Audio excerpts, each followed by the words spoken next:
Gaano po ba katagal dapat tumira ang isang provincial nominee kung siya'y maaprubahan para sa isang province? Okay.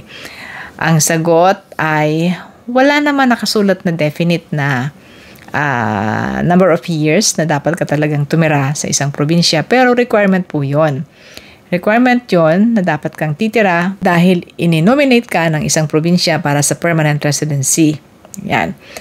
Sa ngayon sa record guys ay umaabot daw ng hanggang 5 years ang karamihan sa mga provincial nominee, yung mga nag-grant ng provincial nominee, umaabot ng 5 years na nag-i-stay sila doon sa province.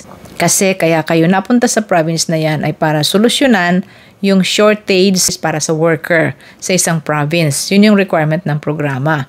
Ngayon, maaari din na kung kayo ay nandiyan pa sa proseso at bigla kayong aalis, pwede din cancelin po ng probinsya ang inyong immigration. Although wala pong sinasabing definite number of years, dapat pa rin ninyong sundin kung anong nakasulat sa inyong mga dokumento. Thanks for watching. Sa Ate Manchi from Toronto.